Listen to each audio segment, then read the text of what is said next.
యాసంగి వడ్లు రాష్ట్ర ప్రభుత్వమే కొంటుంది. కేంద్రానికి అమ్ముకోవడం తప్ప ఏమీ తెలియదన్న హరీష్.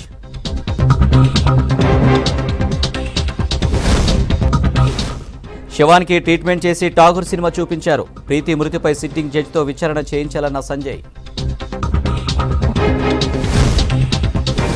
4 ఏళ్లుగా సూరమ ప్రాజెక్టుపై సర్కార్ నిర్లక్ష్యం. ఎత్తైన ప్రాంతానికి వరద కాలువతో నీళ్లు ఎలా ఇస్తారన్న రేవంత్. అలీసాగర్ రిజర్వాయర్ దగ్గర మట్టి స్నానం. మడ్ బాత్లో పెద్ద సంఖ్యలో పాల్గొన్న జనం.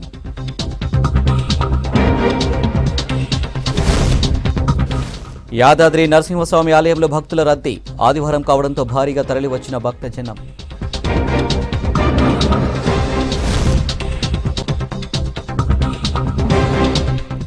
డీటెయిల్ చూస్తే యాసంగిలో కేంద్రం వడ్లు కొనుగోలు చేయకున్నా రాష్ట్ర ప్రభుత్వమే తీసుకుంటుందని మంత్రి హరీష్ రావు అన్నారు. బీజేపీ సర్కారు మాటలు కోటలు దాడుతున్నాయన్న ఆయన కేంద్రం ఏమైనా చేసిందంటే డీజిల్, వంట గ్యాస్ ధరలు పెంచడమేనని విమర్శించారు. కులమతం పేరుతో ఓట్లు దండుకోవడం తప్ప పేదలకు మోడీ సర్కారు చేసిందేమీ లేదన్నారు హరీష్ రావు. సిద్దిపేట రూరల్ మండలం రావురుకులలో నూతన పంచాయతీ భవనాన్ని ఎమ్మెల్యే రసమైతో కలిసి ప్రారంభించారు.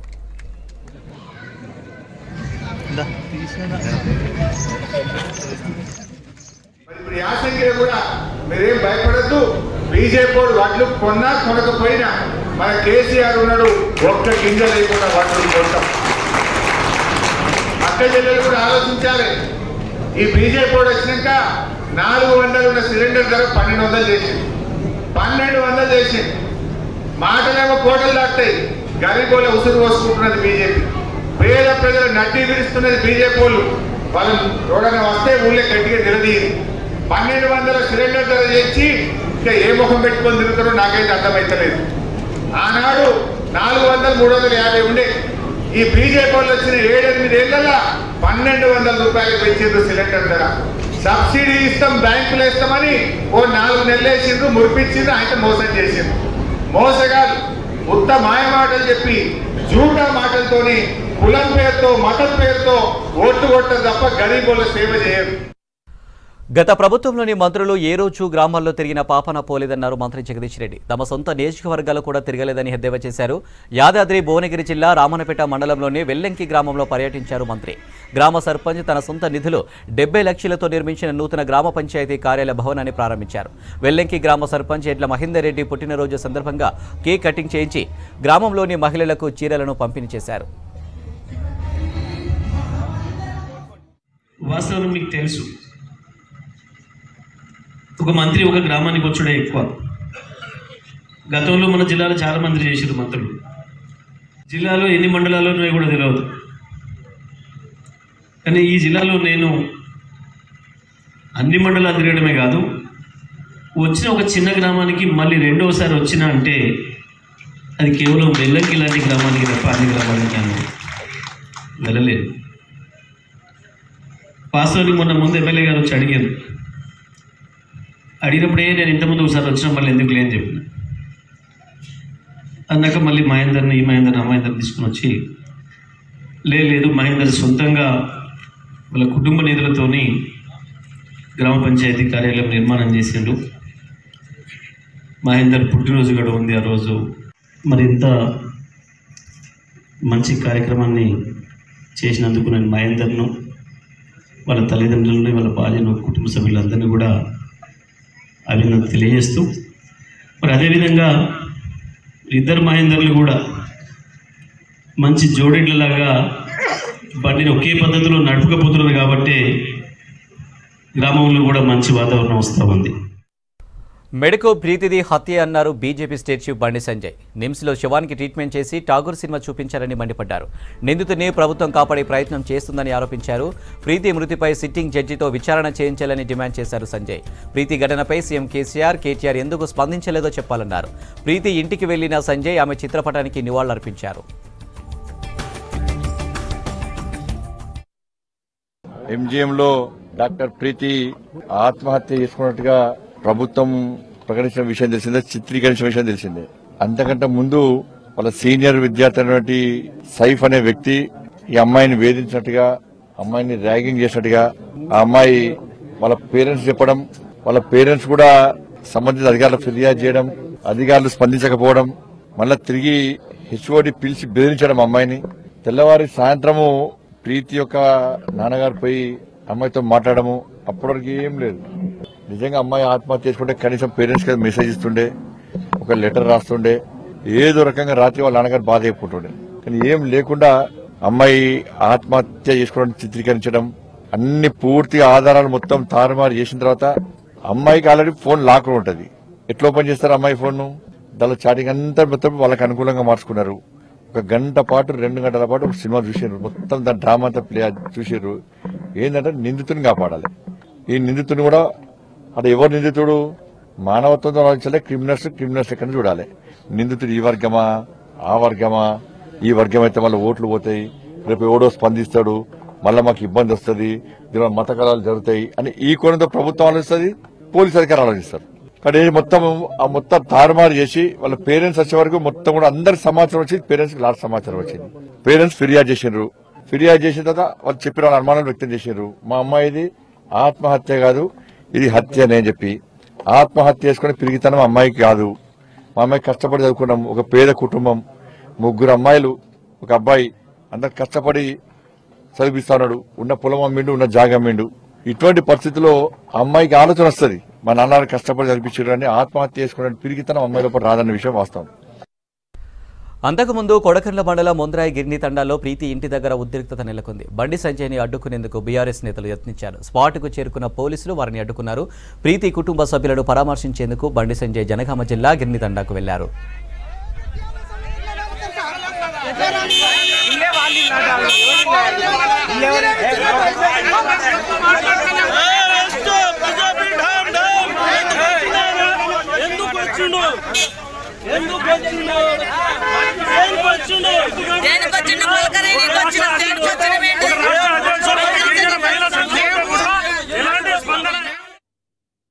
మెడికో ప్రీతి మృతి కేసులో ఇప్పటికీ ఎన్నో అనుమానాలు ఉన్నాయన్నారు మందకృష్ణ మాదిగ. హత్యనా ఆత్మహత్య అని తేలకుండానే ఆత్మహత్యాయత్నం కేసు ఎలా నమోదు చేస్తారన్నారు. ఆత్మహత్యాయత్నం అని చెప్పడానికి ఆధారాలు లేవన్నారు. మొదట్లోనే ప్రీతి కేసు పక్కదారి పట్టిందన్నారు. మెడికో ప్రీతి మృతి కేసుపై ప్రభుత్వం వివక్ష చూపుతుందన్నారు. గతంలో దిశకు జరిగిన న్యాయమే ప్రీతికి జరగాలని డిమాండ్ చేశారు మందకృష్ణ మాదిగ. వరంగల్లో పర్యటించిన సందర్భంగా ఆయన ఈ వ్యాఖ్యలు చేశారు. 100% అమ్మాయి ప్రీతి నాయక్ అంతకు ముందు వేధింపులను ర్యాగింగ్ను ఎదుర్కొన్న తీరు చూస్తే ఆమె ఆత్మహత్య చేసుకునే పిరికితనంతో లేదని, ఎదుర్కొన్న తీరు చూసినా, తల్లితో మాట్లాడిన సంభాషణ చూసినా కూడా ఫేస్ చేయడానికే, న్యాయాన్ని దక్కించుకోవడానికే మానసికంగా సిద్ధంగా ఉన్నట్టుగా స్పష్టంగా అర్థమవుతోంది. కాబట్టి ఆత్మహత్య కంటే తనకు తాను మత్తు ఇంజెక్షన్ తీసుకున్నదనే దానికంటే ఎవరైనా మత్తు ఇంజెక్షన్ ఇచ్చి ఆ పరిస్థితికి నెట్టేయడానికి అవకాశం ఉన్నదని చెప్పి మేము స్పష్టం చేస్తున్నాం. అంతకంటే మీరు చెప్పిన దానికంటే మేము చెప్పిన దానికి ఆధారాలు ఎక్కువ కనిపిస్తున్నాయి. పిరికిది కాదు అని చెప్పడానికి ఆధారాలు ఉన్నాయి. ధైర్యవంతురాలు అనడానికి ఆధారాలు ఉన్నాయి. ఆత్మహత్య అని చెప్పుకోవడానికి ఆధారాలు లేవు. అది నేను చెప్పడం కాదు, సూపరింటెండెంటే దాంట్లో నిర్ధారణ చేయలేకపోయాడు. ఇంకా విశ్లేషించుకోవడానికి సీసీ కెమెరాలు లేకపోవడం వల్ల అంతకంటే ఎవరు ఆత్మహత్య అని చెప్పడానికి ఆధారాలు లేకుండా పోయినాయి. ఇట్లాంటప్పుడు తల్లిదండ్రులు, ప్రజా సంఘాలు, కుల సంఘాలు, గిరిజన సంఘాలు, అన్ని సంఘాలు కలిపి డిమాండ్ చేస్తున్నాయి. ఏంటిది? ప్రధానంగా 2 అంశాలే డిమాండ్ చేస్తున్నాయి. ఒకటి, దీన్ని హత్య కేసుగా నమోదు చేయండి అని. 2, సమగ్రమైన విచారణ జరగడానికి జ్యుడిషియల్ ఎంక్వైరీ, హైకోర్టు సిట్టింగ్ జడ్జితో జ్యుడిషియల్ ఎంక్వైరీ నిర్వహించాలని. అప్పుడు ప్రీతి నాయక్ మరణం మీద అన్ని కోణాల నుంచి స్వతంత్రంగా విచారణ జరగడానికి అవకాశం ఏర్పడుతుంది.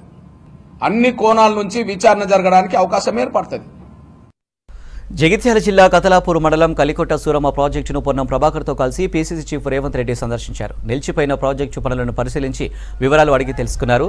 4 ఏళ్లుగా సూరమ్మ ప్రాజెక్టుపై సర్కారు నిర్లక్ష్యం చేస్తుందని మండిపడ్డారు రేవంత్. ఎత్తైన ప్రాంతానికి వరద కాలువతో నీళ్లు ఎలా ఇస్తారన్నారు ప్రశ్నించారు. ప్రాజెక్టు పనులు పూర్తి చేయాలని ఎన్నిసార్లు నిరసన కార్యక్రమాలు చేపట్టినా ప్రభుత్వం పట్టించుకోలేదని పొన్నం ప్రభాకర్ ఆగ్రహం వ్యక్తం చేశారు. ఇప్పటికైనా అధికారులు స్పందించి ప్రాజెక్టు కంప్లీట్ చేయాలని డిమాండ్ చేశారు. ఎన్నికల కోసమే హడావిడిగా మంత్రి హరీష్ రావు శంకుస్థాపన చేసి తర్వాత పట్టించుకోలేదని స్థానికులు రేవంత్కు వివరించారు. మంత్రి వచ్చి శిలాఫలకం వేసి ప్రారంభోత్సవ కార్యక్రమం నాడు చేసిన పనులే తప్ప ఈ 4 సంవత్సరాలలో ఈ కార్యక్రమాన్ని ముందుకు తీసుకెళ్లలేదు, ఈ పనులను చేపట్టలేదు. రైతులు ప్రశ్నించినప్పుడు వరదకాల ద్వారా నీళ్ళు ఇస్తున్నామని మాట్లాడుతున్నారు. మరి ఆయన అపర భగీరథుడు, ఆయన్నే ఇంజనీరు, ఆయన్నే డాక్టరు, ఆయన్నే లాయరు, ఆయన్నే శివుడి తల మీద ఉన్న గంగమ్మను భూమి మీదకి దించిన అపర భగీరథుడైన చంద్రశేఖరరావు గారికి మరి ఎందుకు జ్ఞానోదయం కలగలేదో కానీ, ఇది అప్పర్ ప్రాంతం, వరద కాలువ ద్వారా ఈ ప్రాంతానికి నీళ్లు రావు. దీనికి కలికోట సూరమ్మ ప్రాజెక్టు పూర్తి చేస్తేనే ఈ ప్రాంతానికి నీళ్లు వస్తాయి. ఈ మాత్రం జ్ఞానం లేని, అవగాహన లేని ఈ రాష్ట్రానికి ముఖ్యమంత్రి, ఆయననే సాగునీటి పారుదల శాఖ మంత్రి. 2018లో సాగునీటి పారుదల శాఖ మంత్రి ఉన్న హరీష్ రావు గారు శిలాఫలకం వేసినాక ఆయన ఉద్యోగం ఊసిపోయింది. ఆ శాఖ ఆయన దగ్గర లేదు. వీడు అతిగా వ్యవహరిస్తున్నాడని చెప్పి ఆ శాఖ ఊడగొట్టి ఆ శాఖ ముఖ్యమంత్రి కూర్చుకున్నాడు, ఆయన వద్దనే పెట్టుకున్నాడు. 2018 ఫౌండేషన్ వేసిన తర్వాత ఇప్పటి వరకు 30 నెలలుగా ప్రతి నెల 22వ తేదీ నాడు ఎన్ని అరెస్టులు చేసినా, ఎన్ని రకాల ప్రభుత్వం మమ్మల్ని ఒత్తిడి పెట్టినా ప్రభుత్వానికి జ్ఞాపకం చేసే విధంగా ఈ ప్రాజెక్టు మీద గాడిదికి రిప్రజెంటేషన్ ఇచ్చి పాదయాత్ర చేసి ప్రాజెక్టు చలో కలికోట సూరమ్మ అని పెట్టి జిల్లా అధికారులకు, రాష్ట్ర అధికారులకు విజ్ఞాపన పత్రాలు ఇచ్చి 30 తరకాల ఎడ్యుకేషన్ చేసినాం. ఈ ప్రాజెక్టు నిర్మాణం వల్ల 43,000 ఎకరాలకు సాగునీరు వస్తుంది. మా విజ్ఞప్తి ఒక్కటే, మా అందరి ఇక్కడ స్థానిక నాయకత్వం అందరి ద్వారా ఈ ప్రభుత్వం మీద నమ్మకం లేదు, రేపు కాంగ్రెస్ ప్రభుత్వం వచ్చినాక చేస్తామనేటువంటి విశ్వాసాన్ని ఈ ప్రాంత రైతాంగానికి ఎవరి సందర్భంగా. ఆర్టీసీ ఛార్జీలు, లిక్కర్ ధరలు ఇతర రాష్ట్రాలతో పోలిస్తే తెలంగాణలోనే అధికమన్నారు బీజేపీ జాతీయ కార్యవర్గ సభ్యులు వివేక్ వెంకటస్వామి. పెట్రోల్, గ్యాస్, డీజిల్లను జీఎస్టీ పరిధిలోకి తీసుకురావాలన్నారు. పెద్దపల్లి జిల్లాలో ఇసుకను బీఆర్ఎస్ నేతలు అడ్డగోలుగా దోచుకుంటున్నారని ఆరోపించారు. సీఎం కేసీఆర్ ఓ తుగ్లకంటూ ఫైర్ అయ్యారు. ఓదెల మండల ప్రజల కోరిక మేరకు కేంద్ర రైల్వే మంత్రితో మాట్లాడి రైల్ ఆల్టింగ్ చేయించానని చెప్పారు వివేక్. పెద్దపల్లి పార్లమెంట్ నియోజకవర్గంలో అనేకమైన ట్రైన్ స్టాప్స్, ప్రజలకు సౌకర్యాలు అప్పుడు కల్పించడం జరిగింది. ట్రైన్ సౌకర్యము ఈసారి బడ్జెట్లో కూడా ప్రధానమంత్రి మోడీ గారు 2,40,40,000 కోట్ల రూపాయలు బడ్జెట్లో కేటాయించడం జరిగింది.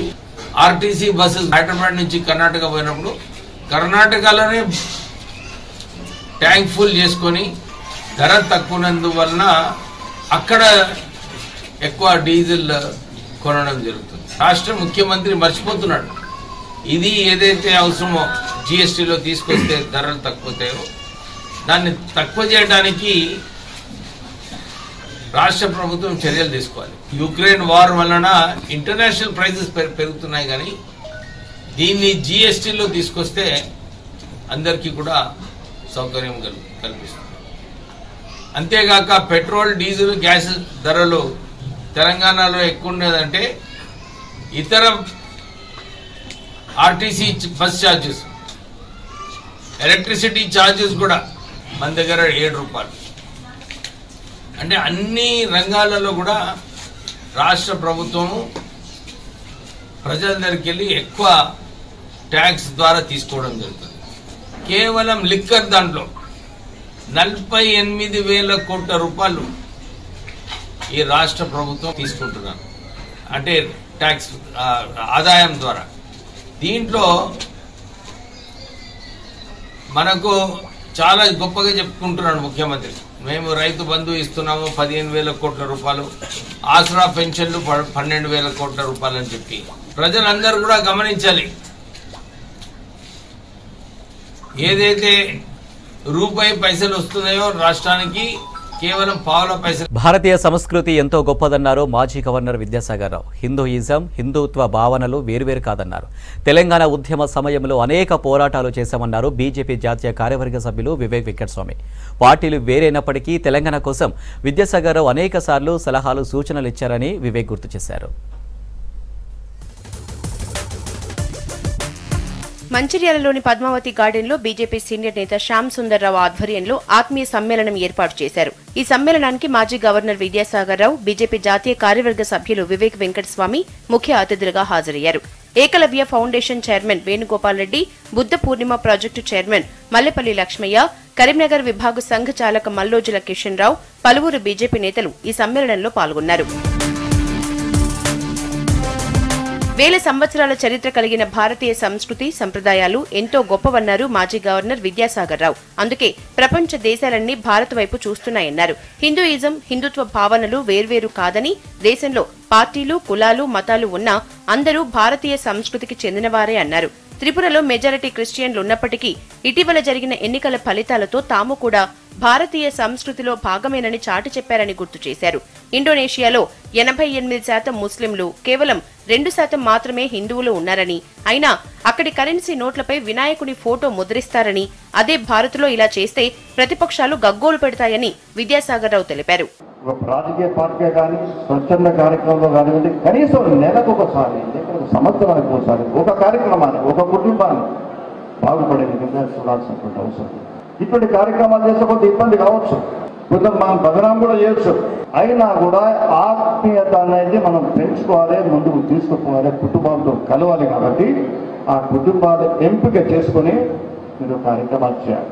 తెలంగాణ ఉద్యమ సమయంలో అనేక పోరాటాలు చేశామన్నారు బీజేపీ జాతీయ కార్యవర్గ సభ్యులు వివేక్ వెంకటస్వామి. బీజేపీ నేత గోనె శ్యామ్ సుందర్ రావుతో తమకు మంచి అనుబంధం ఉందన్నారు. 2019 లోక్సభ ఎన్నికల సమయంలో తాను బీజేపీలో చేరి ఎంపీగా పోటీ చేయాలని పట్టుబట్టారన్నారు. శ్యామ్ సుందర్ రావు దంపతులు అందరికీ ఆదర్శమన్నారు వివేక్ వెంకటస్వామి. పార్టీలు వేరైనప్పటికీ విద్యాసాగర్ రావు తెలంగాణ కోసం చాలాసార్లు సలహాలు, సూచనలు ఇచ్చారని వివేక్ గుర్తు చేశారు. 2019లో కూడా పార్లమెంట్ భారతీయ జనతా పార్టీ రామని చెప్పి చాలాసార్లు శ్యామ్ సుందర్ రావు గారు ఫోన్ చేయడం, వారు యాక్చువల్లీ ఈరోజు అనుకుంటే వారు చెప్పిన విషయం నిజంగా కరెక్ట్గానే ఉండేది. వారు చాలా ఒత్తిడి చేశారు. ఆ రోజు మీరు రావాలి, భారతీయ జనతా పార్టీ టికెట్ పైన పార్లమెంట్ సభ్యులుగా నిలబడాలని చెప్పి చాలా ఒత్తిడి చేశారు. ఇంకా వారు నాకు చాలా విశ్వాసం ఇప్పించినారు ఆ రోజులలో. కానీ ఎప్పుడు కూడా వేరే పార్టీలు మేము వేరేగా ఉంటామని చెప్పి ఎప్పుడు కూడా లేదు. రాష్ట్రంలో బీజేపీ పాలన రావడానికి ఎంతో కాలం లేదన్నారు బీజేపీ నేతలు. కేసీఆర్ సర్కార్ను గద్దె దించే రోజులు దగ్గరలోనే ఉన్నాయన్నారు. జనం బీఆర్ఎస్ ప్రభుత్వ వైఫల్యాల్ని గుర్తించి బీజేపీ వైపు వస్తున్నారన్నారు. వరంగల్ నగరంలో ఫ్లెక్సీల రగడ కొనసాగుతుంది. బీజేపీ ఏర్పాటు చేసిన ఫ్లెక్సీలను మున్సిపల్ సిబ్బంది తొలగిస్తుంది. దీన్ని అడ్డుకున్న బీజేపీ నేతలు, మున్సిపల్ అధికారుల మధ్య వాగ్వాదం జరిగింది. అధికార పార్టీ నేతలు కావాలనే ఫ్లెక్సీలను తొలగిస్తున్నారని బీజేపీ నేతలు ఆగ్రహం వ్యక్తం చేశారు. బండి సంజయ్ కోవతుల ర్యాలీ నేపథ్యంలో పట్టణంలో ఏర్పాటు చేసిన ఫ్లెక్సీలను మున్సిపల్ సిబ్బంది తొలగిస్తున్నారని ఆరోపిస్తున్నారు.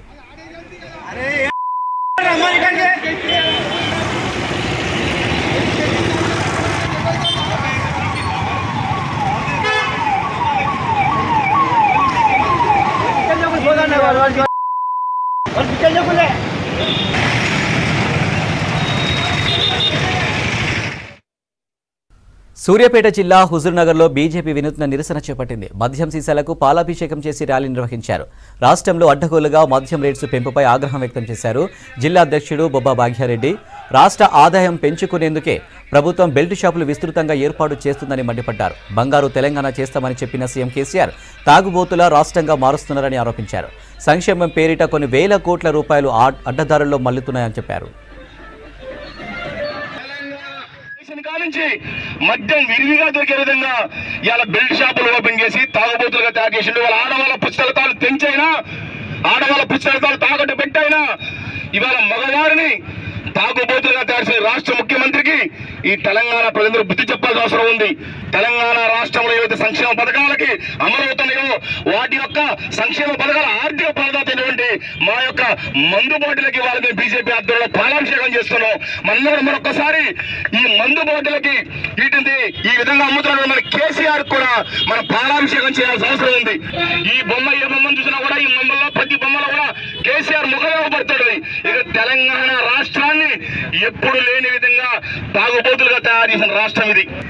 ఆదాయం ఏదైతే ఉందో ఇవాళ 6,000 కోట్లు ఉంటే 2014లో ఇవాళ సుమారు 45,000 కోట్ల రూపాయల ఆదాయం కేవలం మద్యం మీద వస్తుంది రాష్ట్ర ప్రభుత్వానికి. ఇవాళ తెలంగాణ రాష్ట్రంలో 2022 వచ్చేసరికి తెలంగాణ రాష్ట్ర వ్యాప్తంగా 3,500 వైన్ షాపులు చేసిన, 3 లక్షల బెల్ట్ షాపులు చేసిన గుర్తుపెట్టుకో రాష్ట్ర ముఖ్యమంత్రి కేసీఆర్ గారు. నారాయణపేట జిల్లా మరికల్ మండలం చిత్తనూరు గ్రామస్తులు ఆందోళన చేశారు. ఇథనాల్ కంపెనీ వ్యతిరేక పోరాట కమిటీ ఆధ్వర్యంలో కంపెనీ చుట్టూ గ్రామస్తులు వంటవార్పు నిర్వహించారు. పర్యావరణాన్ని కలుషితం చేసే జూరాల ఆగ్రో ఇథనాల్ కంపెనీని వెంటనే రద్దు చేయాలని డిమాండ్ చేశారు. చుట్టూ 20 గ్రామాల్లో భూగర్భ జలాలు వాయు కాలుష్యం ఏర్పడుతుందని ఆవేదన వ్యక్తం చేశారు. గ్రామస్తులు కంపెనీ ఏర్పాటు ఆపకపోతే ఉద్యమం చేస్తామని హెచ్చరించారు. కాలం పాటు సుదీర్ఘంగా మహిళలు, రైతులు, యువకులు అందరూ కూడా ఈ చిత్తనూరు ఇథనాల్ కంపెనీని రద్దు చేయాలనే ఉద్దేశంతో సుదీర్ఘంగా పోరాటాలు జరుగుతూనే ఉన్నాయి. పాదయాత్రను ఆత్మకూరులో 11 రోజుల పాటు 54 గ్రామాల మీదుగా ఈ చిత్తనూరు ఇథనాల్ కంపెనీ వల్ల జరిగేటటువంటి నష్టాలను వివరిస్తూ ఇంటింటికి కరపత్రం ముట్టిస్తూ ఆ సభను పాదయాత్రను ఆత్మకూరులో ముగించడం జరిగింది. అందులో భాగంగానే ఆ రోజు ప్రకటించినట్టు ఈరోజు వంటవార్పు ప్రోగ్రాన్ని ఈ చిత్తనూరు ఇథనాల్ కంపెనీ వ్యతిరేక పోరాట కమిటీ పిలుపునివ్వడం జరిగింది.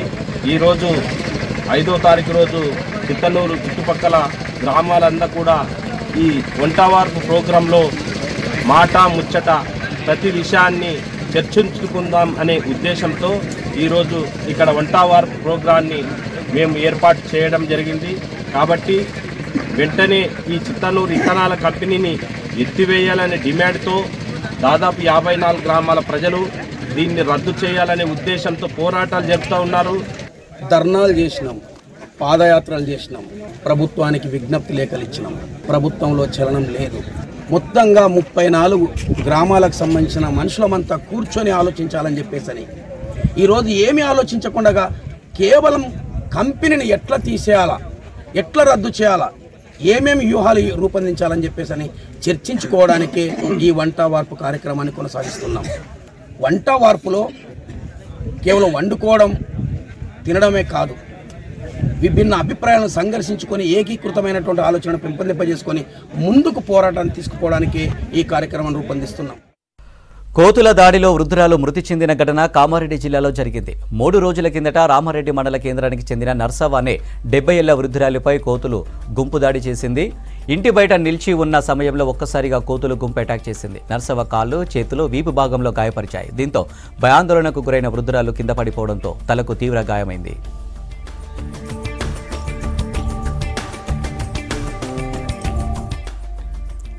గాయపడిన నర్సవ్వను వెంటనే కామారెడ్డి ప్రభుత్వ ఆసుపత్రికి తరలించారు కుటుంబ సభ్యులు. చికిత్స పొందుతూ నిన్న నర్సవ్వ చనిపోయింది. గ్రామంలో కోతుల బెడద ఎక్కువగా ఉందంటున్నారు స్థానికులు. అధికారులు, గ్రామ పంచాయతీ ప్రజాప్రతినిధులకు ఎన్నిసార్లు ఫిర్యాదులు చేసినా పట్టించుకోవడం లేదని ఆవేదన వ్యక్తం చేస్తున్నారు. కోతులను పట్టుకొని అటవీ ప్రాంతంలో వదిలిపెట్టాలని గ్రామస్తులు డిమాండ్ చేస్తున్నారు. అమ్మమ్మ ఒకటి ఇంట్లో ఉంది. ఒక 20-30 కోతులు వచ్చి దాడి చేసిన మాది లోపలకు ఉంది కాబట్టి ఎవరు చూడలేరు. మేమే కామారెడ్డి నుంచి వచ్చే వరకు గాయాలతో ఉంది. మేము హాస్పిటల్కి తీసుకెళ్ళినాం, ప్రైవేట్ హాస్పిటల్కి తీసుకెళ్ళినాం. చికిత్స పొందుతూ ఉండగానే ఆయనతో చనిపోయింది. ఇలాంటి పరిస్థితి మరలా వేరే ఎవరికి రాకుండా ప్రభుత్వం ఈ కోతుల పైన, కుక్కల పైన కఠినమైన చర్యలు తీసుకోవాలని కోరుకుంటున్నాం. వరల్డ్ ఉమెన్స్ డే పురస్కరించుకుని ఆదిలాబాద్లో భారీ సైకిల్ ర్యాలీ నిర్వహించారు. హెల్త్ ఉమెన్, హెల్తీ తెలంగాణ నినాదంతో జిల్లా వైద్యారోగ్య శాఖ ఆధ్వర్యంలో జరిగిన ర్యాలీలో ఉన్నతాధికారులు, ఆరోగ్య సిబ్బంది పాల్గొన్నారు. నిత్యం ఒత్తిడి జీవనం సాగించే మహిళల కోసం ఉమెన్స్ డే సందర్భంగా రాష్ట్రంలో మహిళా దినోత్సవం సందర్భంగా ప్రత్యేక క్లినిక్లు ఏర్పాటు చేయనున్నారు సిబ్బంది.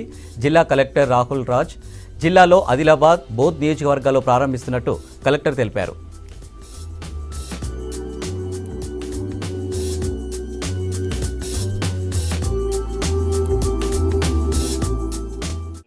అంతర్జాతీయ మహిళా దినోత్సవం మనకు 8th రోజు సెలబ్రేట్ చేసుకోబోతా ఉన్నాం. జిల్లాలో అందరూ కూడా శుభాకాంక్షలు.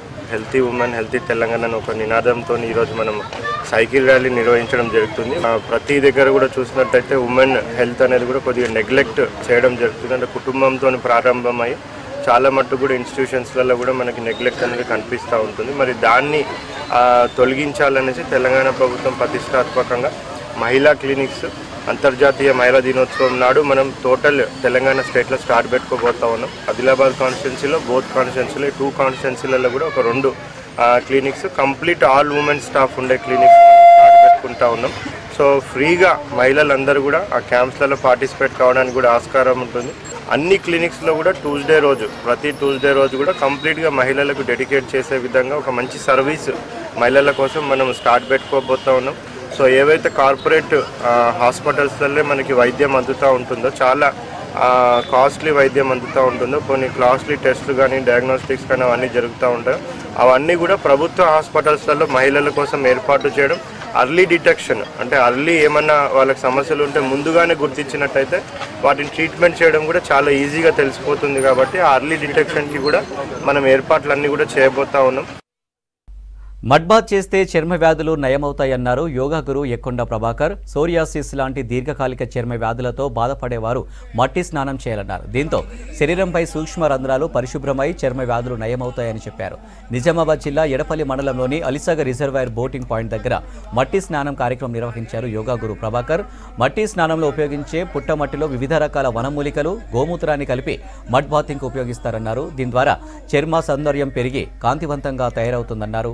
మట్టి స్నానంలో జనం పెద్ద సంఖ్యలో పాల్గొన్నారు.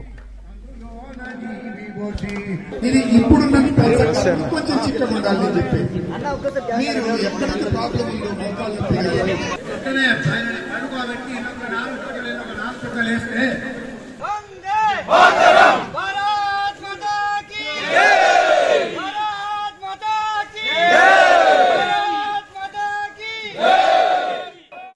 మనకి ఏవైతే 5 ఎలిమెంట్స్ పంచభూతాలు ఉన్నాయో, పంచభూతాలు మన శరీరంలో ఉన్నాయి. వాటిని తిరిగి ఆహ్వానించినట్టయితే మనకి ఎలాంటి జబ్బులు ఉండవు. ఈ రోజు మనం తీసుకున్నట్టు మట్టిలో చూసినట్టయితే మన పంచభూతాల నుంచి ధరణి, భూమి నుంచి తీసుకున్నటువంటి మట్టిని అది చాలా శుద్ధంగా ఒక పద్ధతి ప్రకారం సేకరించాలి. అవన్నీ చేశారు. అలాగే దీంట్లో నీరు కలిపారు, 2వ భూతం. మనం సూర్యరశ్మికి ఉన్నాం, 3వది. ఆకాశం కిందనే ఉన్నాము, గాలి తగులుతుంది. అంటే పంచభూతాల్ని తిరిగి మన శరీరానికి ఆహ్వానించడం. దీనివల్ల చర్మ రోగాలు, డైజెస్టివ్ జీర్ణశక్తి, మనకి ఎవరికైనా ప్రాబ్లం ఉన్నట్టయితే ఈ ప్రాబ్లమ్స్ అన్ని పోతాయి. ఇవన్నీ కూడా మనకి ఎప్పటి నుంచో పూర్వీకులు మనకు తెలియకుండా వ్యవసాయదారులకు ఇవన్నీ ప్రాబ్లమ్స్ వచ్చేటి కావు. ఎందుకంటే వాళ్ళు ఎప్పుడు మట్టిలోనే ఉండేవాళ్ళు, నీళ్లలోనే ఉండేవాళ్ళు. మనం ఇప్పుడు ప్రకృతికి ఎప్పుడైతే దూరమైనామో సహజ జీవనానికి, ఇవన్నీ మళ్ళీ తిరిగి మన ఒక చికిత్స ద్వారా, అంటే పంచకర్మలో చెప్తారు. పంచకర్మ యొక్క ఉద్దేశం ఏమిటి అంటే నేచరోపతి అంటున్నాం దాన్ని. ఈ నేచరోపతిలో ఏం చేస్తారంటే ఈ పంచభూతాలతోనే మృతికా స్నానం కానివ్వండి, లేదంటే సూర్య స్నానం కానివ్వండి, ఇవన్నీ కూడా దాంట్లో వస్తాయి. జయశంకర్ భూపాలపల్లి జిల్లా కాళేశ్వర ముక్తేశ్వర స్వామి ఆలయంలో 16 రోజుల పండుగ వేడుకలు ఘనంగా నిర్వహించారు.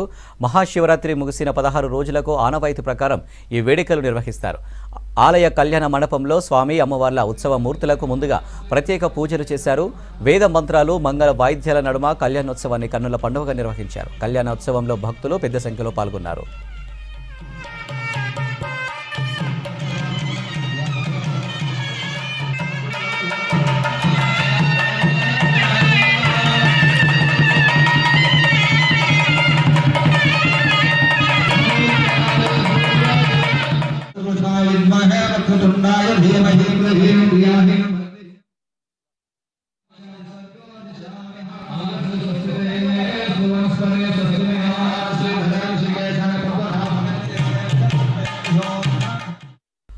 మండుటెండల్లో కాచేవర్ణంతో మెరిసిపోతున్నాయి ఆదిలాబాద్ జిల్లా అడవుల్లో. ప్రకృతి ప్రేమికులను ఎంతగానో ఆకట్టుకుంటున్నాయి.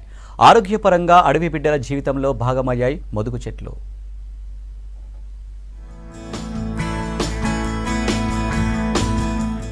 ఆదిలాబాద్ జిల్లా అడవులు కొత్త అందాన్ని సంతరించుకున్నాయి. వేసవిలో పూర్తిగా ఆకులన్నీ రాలిపోయి బోసిపోయిన అడవికి కలను తెచ్చిపెట్టాయి మోదుగు పూలు. మాఘమాసం ప్రారంభమయ్యే సమయంలో జిల్లాలోని అడవులు మోడుబారిపోతాయి. ఇలాంటి సమయంలో దట్టమైన అడవితో పాటు రోడ్లకి 2 వైపులా ఉన్న మోదుగ చెట్లు కాషాయం రంగులోని వాటి పూలు చూపరులను ఆకట్టుకుంటాయి. మోదుగ పూలతో రంగులు తయారు చేసి హోలీ ఆడుకుంటారు అడవి బిడ్డలు.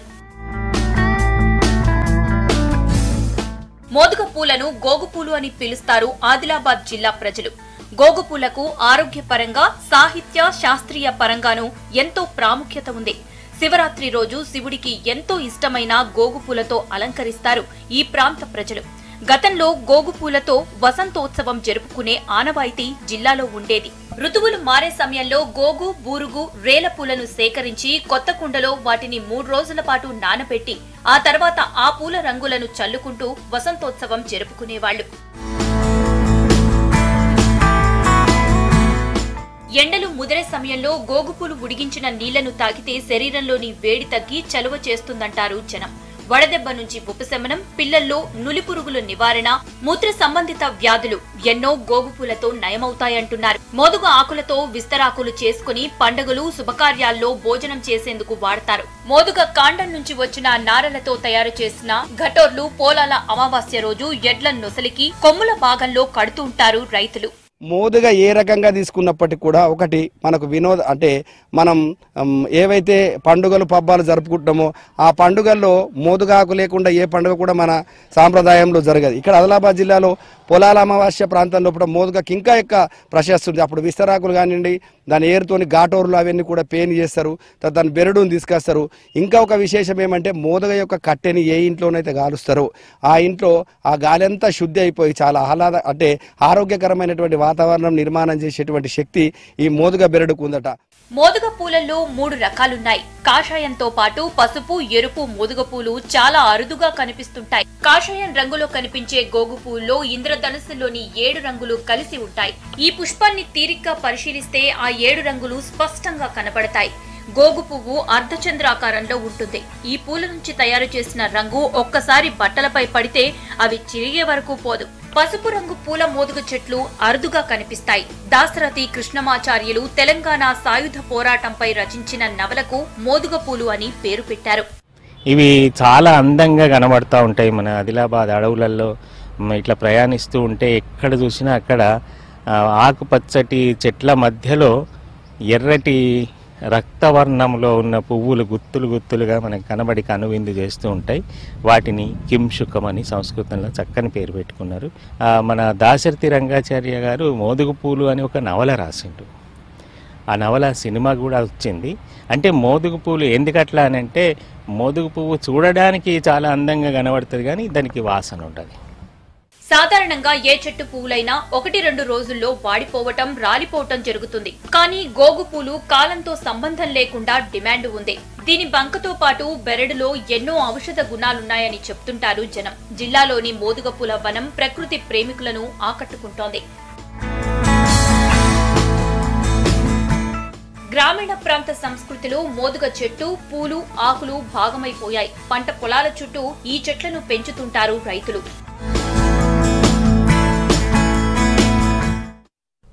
ఇవి బులెటిన్ అప్డేట్స్. మరిన్ని అప్డేట్స్ కోసం చూస్తూనే ఉండండి V6 న్యూస్.